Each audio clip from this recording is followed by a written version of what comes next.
too, so that's a gigantic thing. Yeah, that's on November 21st, but I thought you were going to say we're getting closer to declaring an official failure as a season. No, we're there. I think we're there. Would you agree to that? Oh, my heavens, yes. My heavens. I saw what you did. You said this, and I thought this before you said it, but I agree with it. And you said the ultimate disrespect is to have your game moved from a Sunday night game to 4:30 in the afternoon.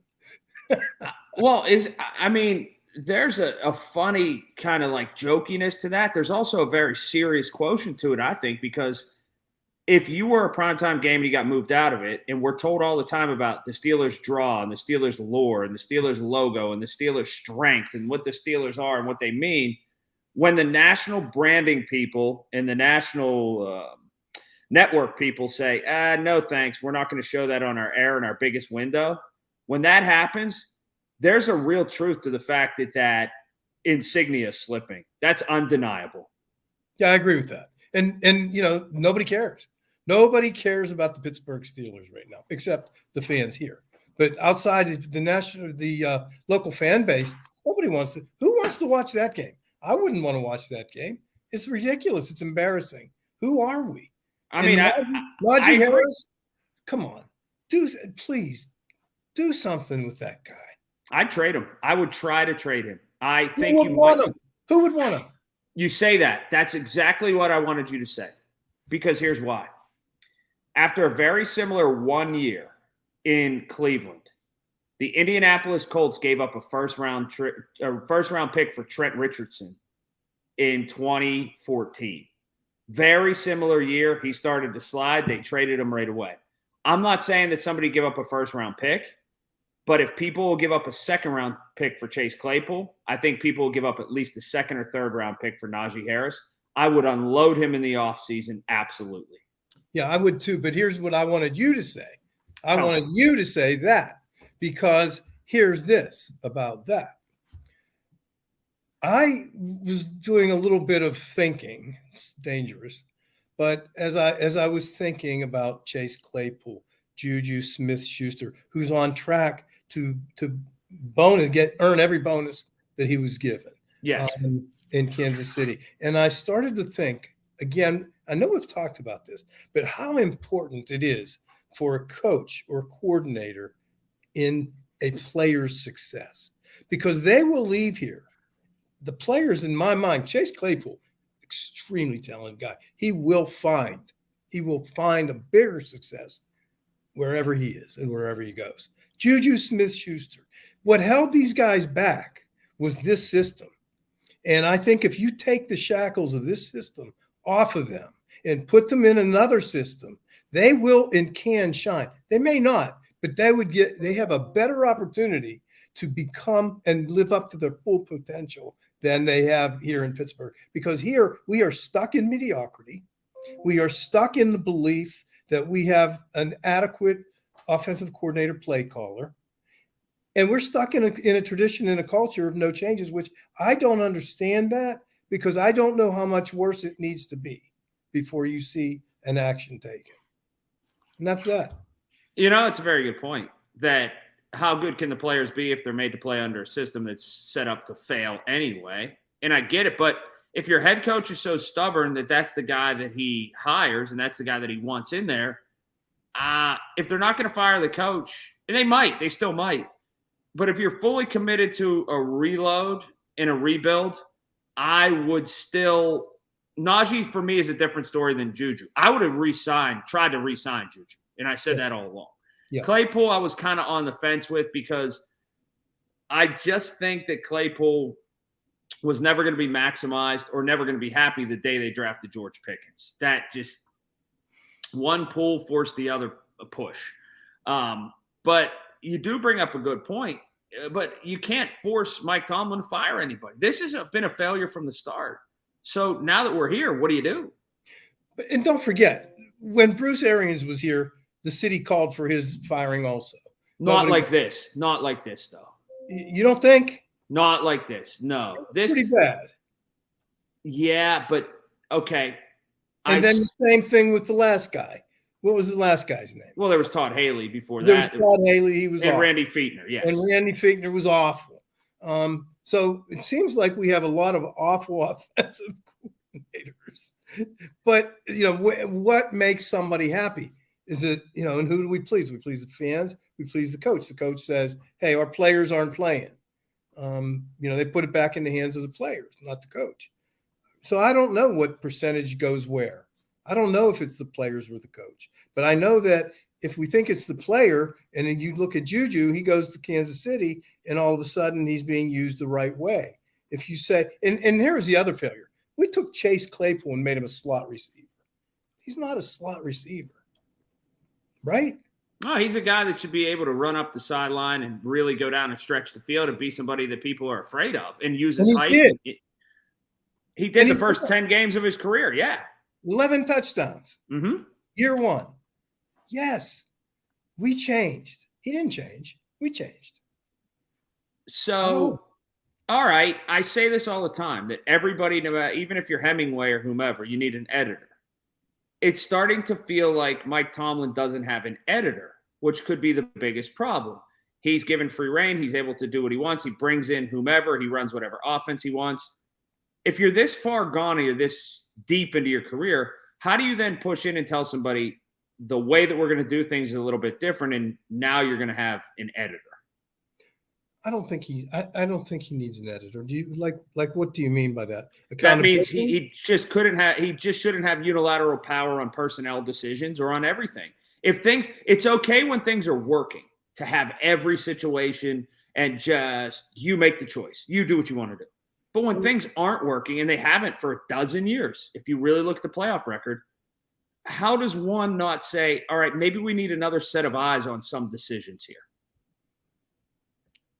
Well, I mean, I can understand your point. Because he doesn't own the entity. But I don't know. Is it accurate, though? Is it accurate that he has unilateral power? I know the player. I don't think he does. I think everything is talked about, right? I don't know. I don't know that he has unilateral power, and nobody should have unilateral power anywhere. But I think it should be collaborative no matter what. And I don't know if it is or it isn't, but the facts do speak for themselves. And I really do not advocate firing Mike Tomlin. But at some point, somebody has to be accountable, right?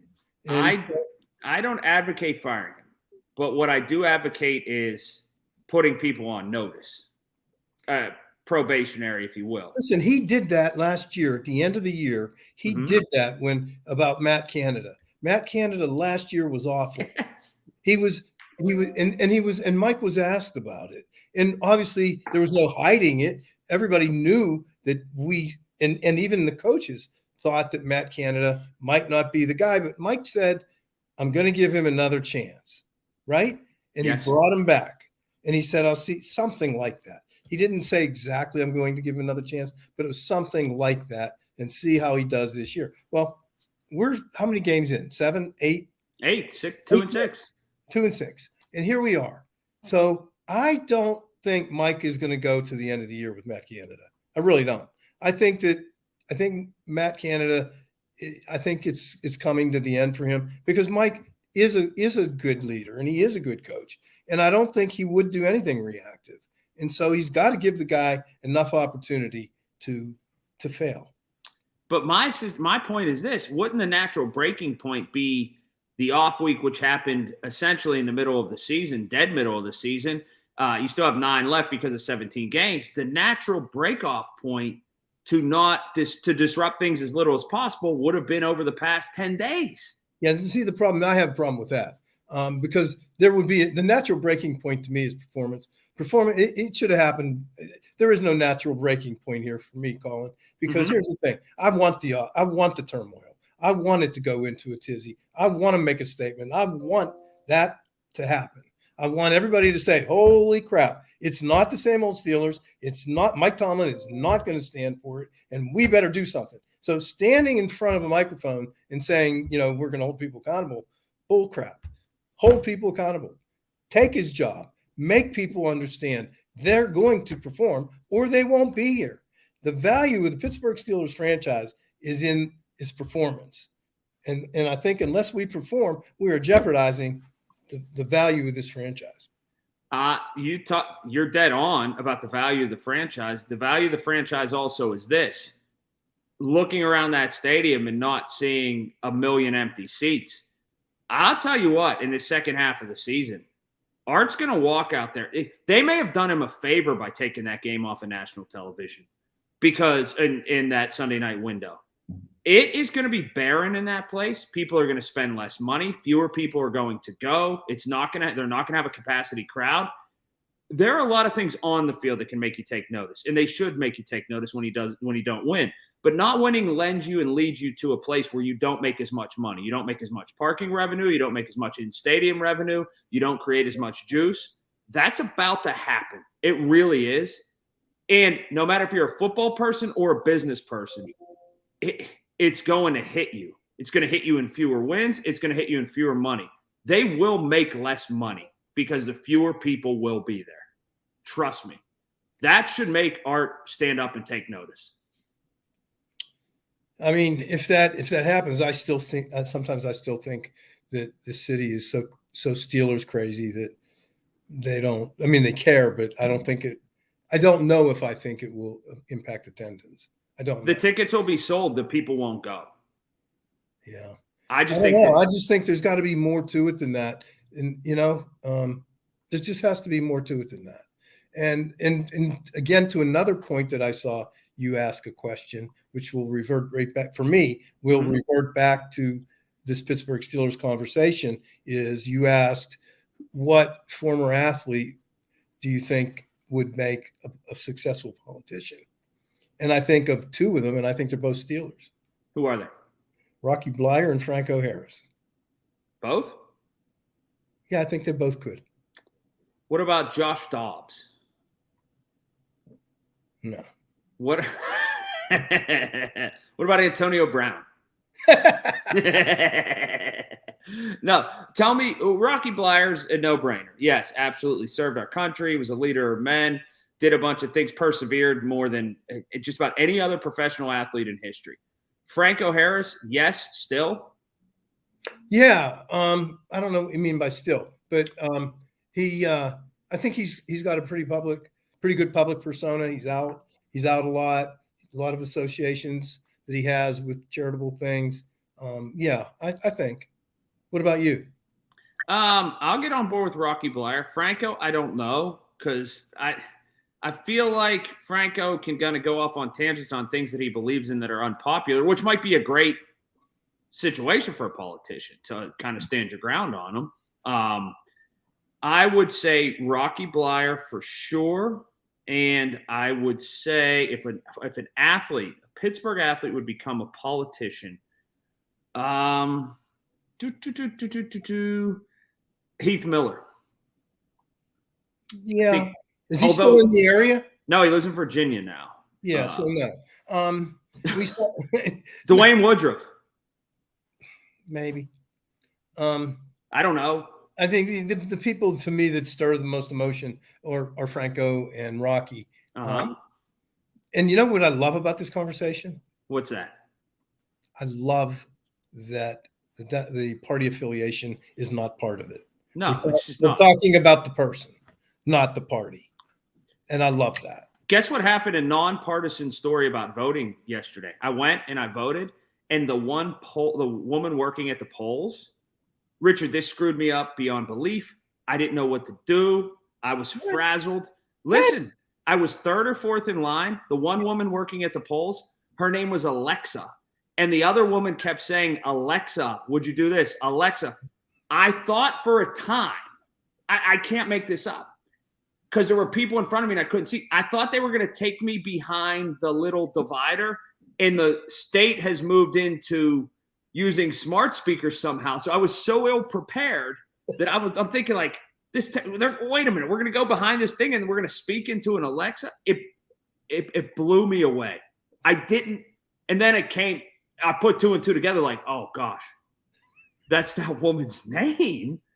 And I I was in it. I'm never ill prepared for anything. This is hysterical. And the other part that I thought about too is that lady went about her life for 50 some years, never had a problem. Then Amazon introduces this device, and now her world is rocked, turned upside down. It's so funny. That's really funny. Alexa, vote for me. I didn't know what to do. They kept calling this, and I'm looking around looking for the smart speaker saying, is there something? Are we doing something different this year? Because they didn't use the big machines. They used like the Scantron things. And then it clicked. But man, I was nervous because I'm normally prepared for things before I go into situations. Oh my, that's really funny. But again, back to this. We're talking about people, not party. And I love that. And I wish that we all would do that. I wish we would all vote for the right people, not the party. Do you think Mike Tomlin would be a good leader, politician? I thought of that one too. Yeah, I didn't think of that, but yes. I think he'd be a brilliant one. No matter your thoughts on him as a football coach, I think he'd be a brilliant elected official. Oh, he would. Yeah, he would. He could start with the city and he could go on. Yeah, he could be the mayor here easily. Yes, he really could. I love that. Actually, he'd be my favorite choice out of any of the politicians, athlete turned politician. Sometimes people get fed up with it and his news conferences or this or that. I think Mike Tomlin sincerely is one of the few people I've interacted with in sports. He honestly thinks every word before he disseminates it.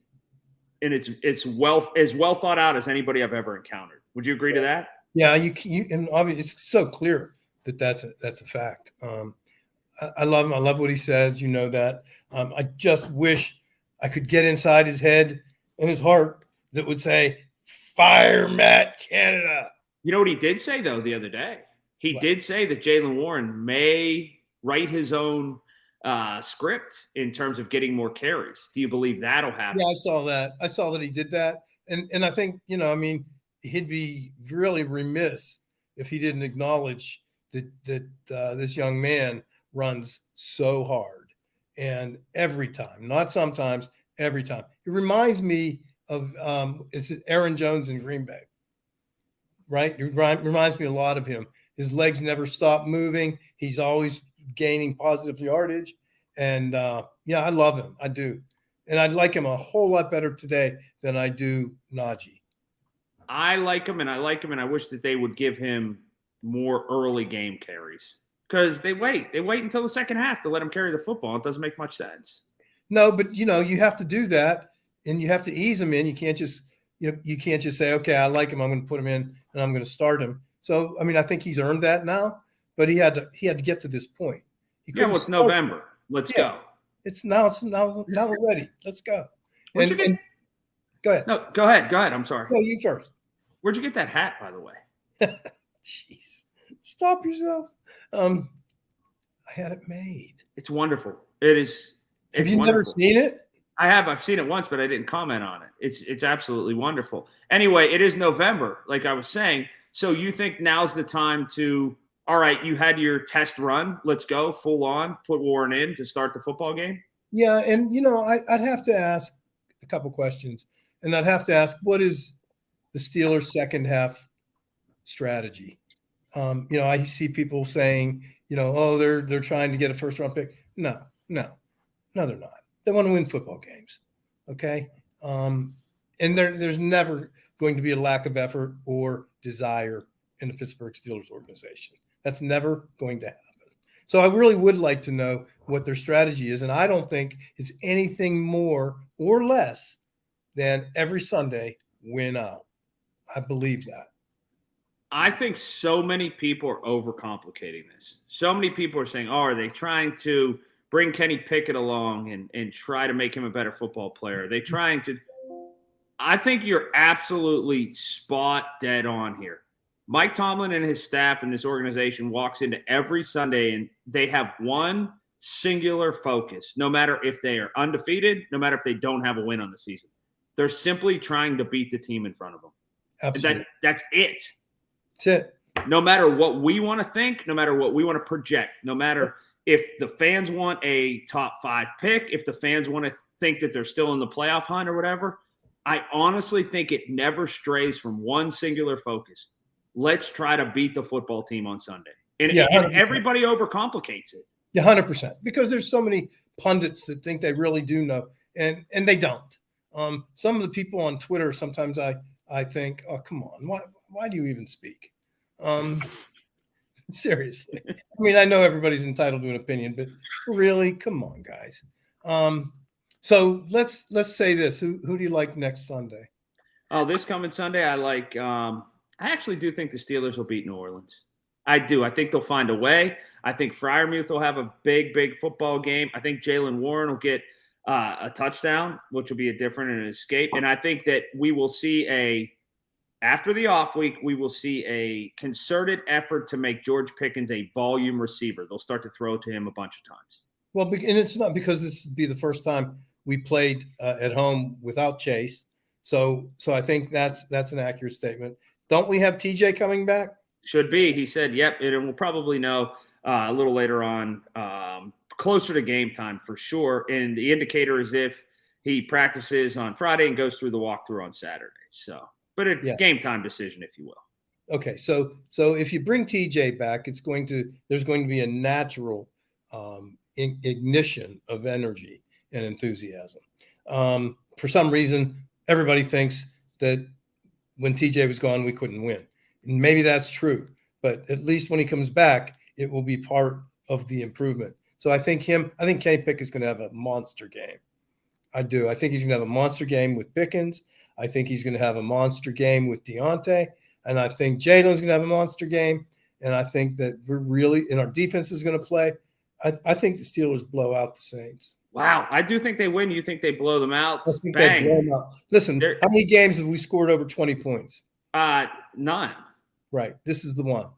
So there you go. I think back on track. We're on the same page. Steelers, baby. Let's go. Let's go. All right, Richard. Till next week. Love the hat. Love the hat. Yeah, I know. Ford Performance Racing School in Carolina. Go check it out. How about your son?